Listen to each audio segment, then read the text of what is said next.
Shalom, boa tarde. Boa tarde a todos. Eu sou a Larissa. Eu posso dizer que eu sou a filha da Liane e do João, eu posso dizer que eu sou a mãe da Maitê, eu posso dizer que eu sou a esposa do Maicon, mas eu prefiro dizer que eu sou escolhida, que eu sou filha, que eu sou serva do Senhor através da tropa de elite de Jesus, glória a Deus por isso. E eu prefiro dizer que eu estou aqui, porque o Senhor quis assim, amém? O Tropa de Elite é esse ministério que é comprometido com a palavra, com essa doutrina, é um ministério que conquista espaços aonde o Senhor os coloca, né? Através das redes sociais, conquista nações inteiras e tem se empenhado em espalhar o evangelho do reino e apressar a volta do nosso amado Jesus. E eu diria, sem medo de errar, que o Tropa é um dos poucos ministérios que eu conheço que prega a fluência do Espírito Santo entre os seus pares, entre os seus participantes, sem medo, porque confia no mover do Espírito. Glória a Deus por isso. Os membros são atuantes nesse corpo profético que tem se levantado nesses últimos dias, e que busca anunciar a salvação pelo arrependimento, que denuncia falsas vozes proféticas no meio da igreja e que prepara a noiva para as bodas do Cordeiro. Amém? Esse é o Tropa de Elite de Jesus. É esse ministério que se levanta nesses últimos dias, unindo-se a essa igreja profética que o Espírito Santo tem erguido para preparar a noiva para as bodas do Cordeiro. Amém? E no início do mês eu ministrei uma palavra. Vou até dizer para vocês que essa palavra de hoje é um pouco curta, ela é bem sucinta, né? E quando eu estava aqui dando uma última finalizada, lendo ela por último, eu pensei assim, nossa, mas está tão curtinha, está tão pequena, está tão pouco. E aí veio um colibri na minha janela. E a pastora esses dias falou comigo sobre o colibri, e ele veio na minha janela, e eu entendi que não importa a vã repetição, não importa a gente falar muito, falar muita coisa, nós temos que falar o que o Espírito Santo deseja que a gente fale. Então, glória a Deus por isso. Vamos lá. Lembro vocês que eu ministrei no começo do mês aqui uma palavra, se eu não me engano, é um dos últimos vídeos que está postado ali na playlist do Tropa. E nessa palavra eu fazia uma pergunta. O que é que nós faríamos se nós perdêssemos de vista a nossa liderança hoje? O que nós faríamos se nós perdêssemos o nosso ponto de referência? Se a partir de amanhã a gente não achasse mais a pastora, não encontrasse mais tropa, não encontrasse mais uma igreja para frequentar? O que nós faríamos a nos depararmos sozinhos no deserto?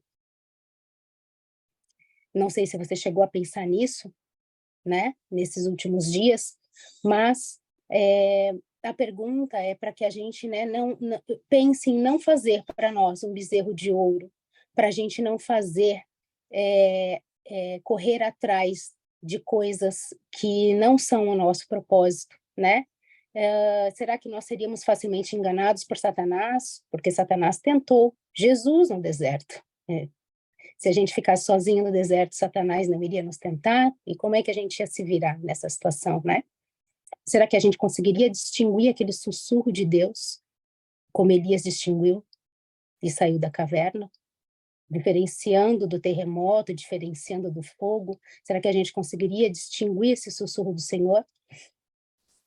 Naquele dia eu falava da importância do jejum e da oração, para que nós pudéssemos acessar os segredos do Senhor e conhecer a vontade dele para nós, para que a gente não fosse confundido, para que em nenhum momento a gente fosse enganado por Satanás, para que no momento de igreja perseguida, porque nós estamos caminhando para isso, e nesse momento de igreja perseguida, nós não nos desviássemos do nosso objetivo, não abandonássemos a missão, não ficássemos sem fôlegos e nem fôssemos enganados por Satanás. Para que a gente saiba que somos escolhidos e o jejum e a oração aguçam o nosso sentido, nos deixam mais sensíveis para escutar o sussurro do Senhor. Mas hoje eu gostaria de completar essa palavra, porque eu falei do jejum e da oração, e eles silenciam a nossa alma, eles expulsam o demônio do eu, eles nos tornam mais sensíveis à voz do Senhor, Mas nessas últimas semanas eu vivi algumas situações, alguns momentos, que eu mesma, por rebeldia, acabei me colocando num deserto. Talvez o Espírito tenha me levado a isso também, para que eu entendesse outras coisas. E eu percebi que existe algo também que é essencial na vida do cristão, junto do jejum e da oração, e são os altares, os memoriais que nós fazemos para o Senhor. Amém? Não à toa, estou lendo o livro de Josué, e eu percebi que esse livro fala de muitos memoriais para o Senhor. E só para contextualizar, Josué foi aquele homem que substituiu Moisés e liderou o povo na conquista da terra prometida, na conquista de Canaã. Ele tira o povo hebreu do deserto, ele tira Israel do deserto e os leva à terra prometida. Josué é uma tipologia de Cristo. Ele nos lidera para conquistar a nossa promessa, né? E aqui eu quero salientar que Cristo não nos lidera para conquistar coisas. Cristo não nos lidera para conquistar promessa de prosperidade, de cura, de carro, de casamento, embora isso esteja no pacote. Mas Cristo nos lidera para conquistar a nossa terra prometida, que é fazer a vontade do Senhor aqui na terra, para reinar com Ele na eternidade. Essa é a promessa de Cristo para nós e é para isso que Ele nos lidera. Amém? E eu deixo isso claro porque muitas vezes quando a gente fala em terra prometida, logo isso nos leva a o Senhor me prometeu um carro, o Senhor me prometeu um ministério, o Senhor me prometeu um casamento. E isso está, sim, no pacote, mas aqui eu falo da vontade do Senhor para a nossa vida. Amém? E eu quero ler com vocês Josué. Eu vou ler o Josué 4, do 1 ao 9. Eu estou sem computador, então eu estou meio lendo aqui, lendo lá, amém? O memorial das 12 pedras. Quando toda a nação terminou de atravessar o Jordão, o Senhor disse a Josué: escolha 12 homens dentre o povo, um de cada tribo, e mande que apanhem 12 pedras no meio do Jordão, do lugar onde os sacerdotes ficaram parados. Levem-nas com vocês para o local onde forem passar a noite. Josué então convocou 12 homens, escolhera dentre os israelitas um de cada tribo, e lhes disse: passem adiante da arca do Senhor, o seu Deus, até o meio do Jordão. Ponha cada um de vocês uma pedra nos ombros, conforme o número de tribos dos israelitas. Elas servirão de sinal para vocês. No futuro, quando seus filhos perguntarem o que significam essas pedras, respondam que as águas do Jordão foram interrompidas diante da arca da aliança do Senhor. Quando a arca atravessou o Jordão, as águas foram interrompidas. Essas serão um memorial perpétuo para o povo de Israel. Os israelitas fizeram como Josué lhes havia ordenado. Apanharam 12 pedras do meio do Jordão, conforme o número de tribos de Israel, como o Senhor tinha ordenado a Josué, e as levaram ao acampamento, onde as deixaram. Josué ergueu também 12 pedras no meio do Jordão, no local onde os sacerdotes que carregavam a arca da aliança tinham ficado, e elas estão lá até hoje. Josué, nessa ocasião, construiu 2 altares similares para o Senhor. Um altar o Senhor havia pedido, outro altar o Senhor não havia pedido. Um altar era para ficar à vista de todos, como um memorial para o povo e para as futuras gerações, quanto aos grandes feitos do Senhor, para que esse feito fosse lembrado, para que o Senhor fosse lembrado, para que o que o Senhor fez dentre aquele povo não fosse esquecido no futuro. O outro altar ficou escondido, porque após a arca atravessar o Jordão, as águas voltaram ao seu curso natural, e elas cobriram aquele altar. Talvez, na época de seca, talvez conseguissem ver a pontinha daquele altar, mas eu não achei nenhuma notícia de que aquele altar foi encontrado novamente. E eu não sei se a intenção de Josué era que esse altar fosse visto, mas ele seria um memorial entre Josué e o Senhor.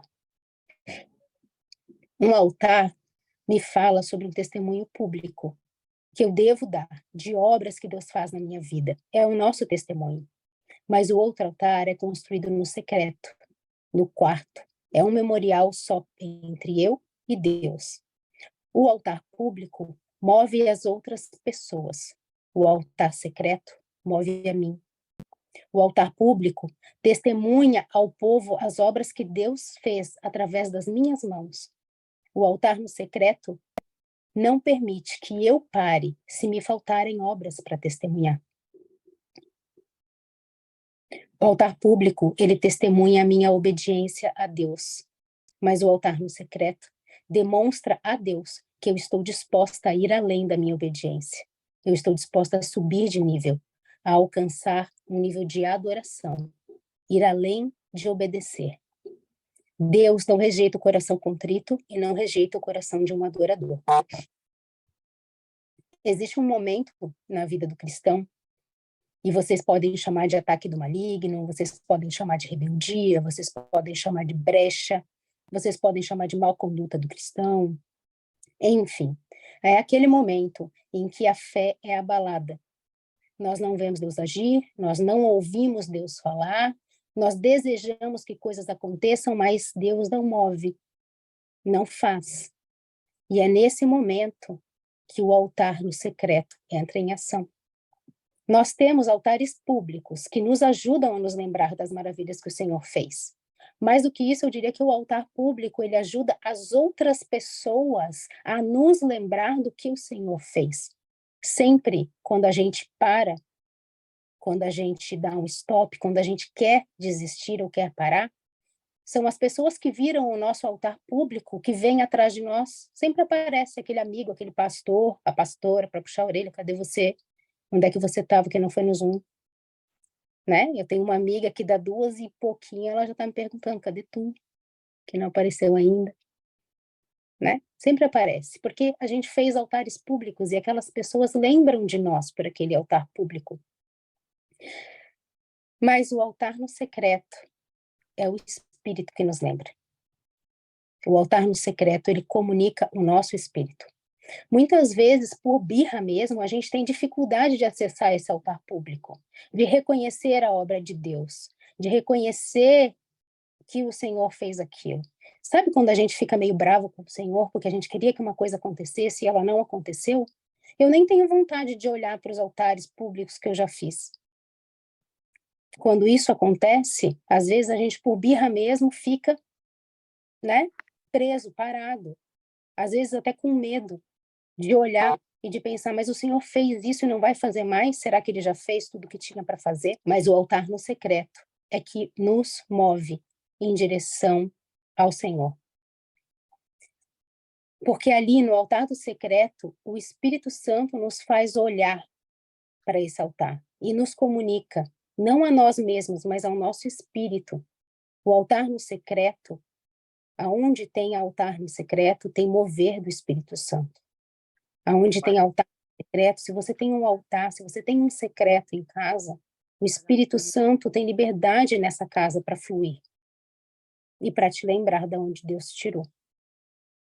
E vejam que interessante, o Jordão, ele separa o deserto da terra prometida.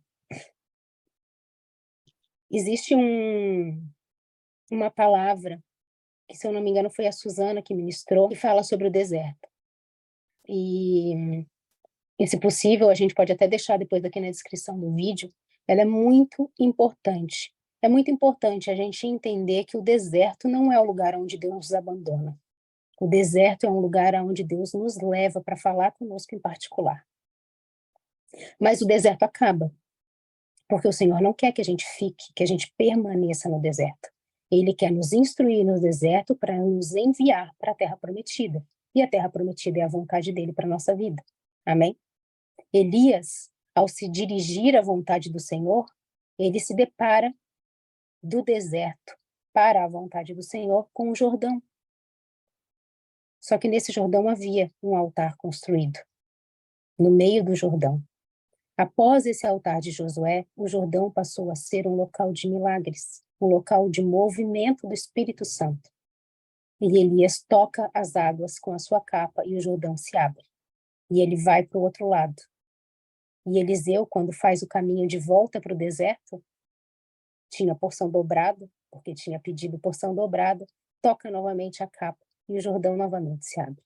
O Jordão viu muitos milagres e maravilhas, porque no Jordão havia sido construído um altar no secreto para o Senhor. Naamã estava com lepra e pede para o sacerdote que o sacerdote o cure. E o sacerdote o manda para o deserto, para fazer a vontade do Senhor. E ele teria que se submeter a isso. Ele não queria. Ele negou no começo, mas ele se submete à vontade do Senhor e mergulha, e é curado. A cura faz parte do pacote, mas a vontade do Senhor é nos levar através do Jordão. E é no Jordão que o milagre acontece, porque no Jordão está o altar. Eu não sei se eu estou conseguindo me fazer clara nesse sentido, mas a gente vai passar por desertos.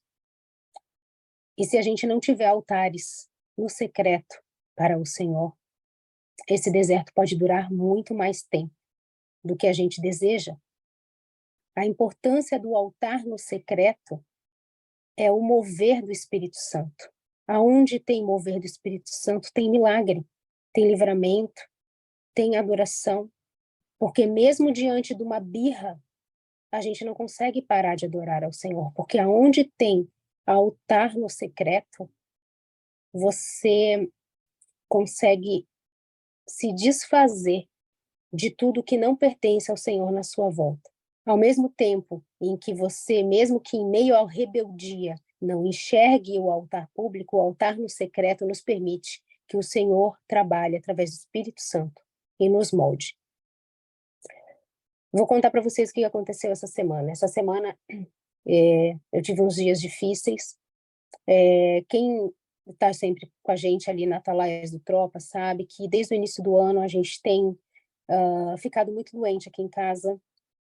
Desde o final do ano passado, a Maitê teve pneumonia, e aí depois o Michael ficou ruim, e aí depois eu tive uma gravidez que não vingou, aí depois... E sempre acontece alguma coisa aqui em casa. As crianças da minha irmã, a minha irmã, e eu de novo, e isso vai...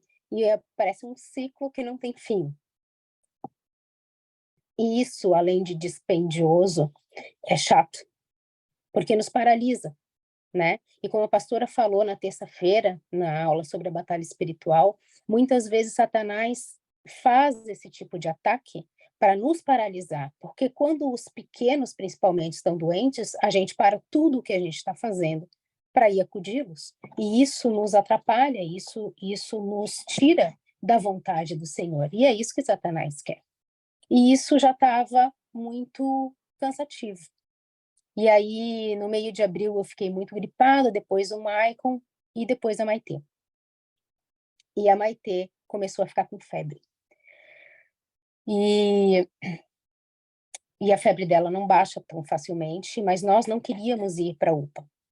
Nós não queríamos ter que dar um injetável nela.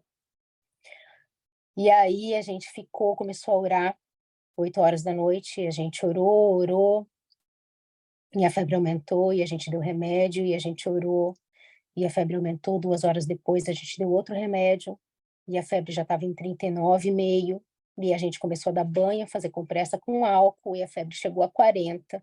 Era 11 horas da noite, isso começou 7 horas da noite, era mais de 11 horas da noite, e a gente orando, e o meu marido começou a questionar o Senhor. E aquilo me machucou muito. E aí, naquele momento, eu ficava, Senhor, não permita que isso aconteça, que a fé dele fique abalada, né? E aí, naquele momento, eu conversando com o Espírito Santo em oração, eu entendi que por mais que o Senhor não me atendesse naquele momento, eu sabia que aquela enfermidade não era para a morte, que o Senhor, de repente, estava até fazendo, né, um grande livramento ali, e a minha fé não seria abalada no Senhor, porque eu tenho um secreto, mas o meu marido não tem. E a fé dele foi bastante abalada por isso. E ele não quis mais ir na igreja, ele não quis mais ler a Bíblia, ele não quis mais servir, ele quis se afastar. E eu comecei a ir para o meu secreto e a orar para o Senhor no meu secreto, pedir para que o Espírito Santo movesse, porque aquilo também me afastou. Querendo ou não, a gente fica abalado, a gente fica, né? E confesso para vocês que eu falei várias vezes a palavra birra aqui, porque eu senti que era isso que estava acontecendo. Eu vejo as minhas irmãs com tantos problemas infinitamente maiores do que os meus, né? E isso, na verdade, era uma febre numa criança de 2 anos que acontece todos os dias no mundo inteiro.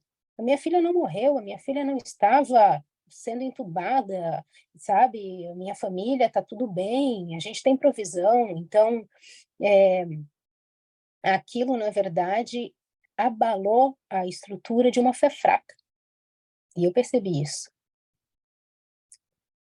Só que a gente tinha altares, e o Espírito Santo começou a fazer o seu mover, e glória a Deus por isso. Porque eu comecei a mostrar para o meu marido as coisas que o Senhor já tinha feito. Eu comecei a mostrar para o meu marido e pedir para que o Espírito Santo tocasse, né, ele em secreto, porque quando a gente testemunha é no público, mas quando a gente tem altar no secreto tem mover do Espírito Santo. E quando a gente tem altar no secreto, a gente não tem nem mais para onde fugir, porque eu não tenho nada mais além de Deus. Eu não tenho nenhum livro que não seja um livro cristão. Eu não tenho Eu não escuto músicas que não sejam falando do Senhor. Eu não tenho amigos que não sejam, né, digo, do meu círculo mais íntimo, mais próximo. Então, mesmo que eu queira fugir do Senhor, eu não consigo mais, porque eu estou tão presa no Espírito Santo, que mesmo que eu me debata, mesmo que eu faça birra, mesmo que eu me sacuda e me esperneie, eu não tenho para onde ir a não ser para o meu secreto. Eu não tenho para onde correr mais, a não ser para o Senhor. E foi ali, no secreto, orando e levantando altares para Ele, que nós conseguimos essa semana, glória a Deus, voltar para os trilhos, voltar para a nossa rotina com o Senhor, de leitura, de voltar a fazer o Projeto Atos. Nós ficamos 2 domingos sem fazer o Projeto Atos aqui em casa, porque o Maitê estava doente, outra porque toda essa coisa acontecendo, mas nós voltamos, e voltamos a ler as escrituras, e voltamos a orar, e voltamos a fazer atos proféticos aqui em casa, e glória a Deus por isso. Glória a Deus por isso. Porque quando a gente monta um altar no secreto, a gente vai além da obediência, né? Quando a gente fala, quando a gente testemunha do Senhor para as pessoas, a gente monta um altar público. E é muito importante que a gente testemunhe publicamente. Mas quando a gente monta um altar no secreto, a gente está indo além do que o Senhor nos pede. A gente está indo direto para o centro da adoração. E o Senhor não despreza isso. E glória a Deus por isso.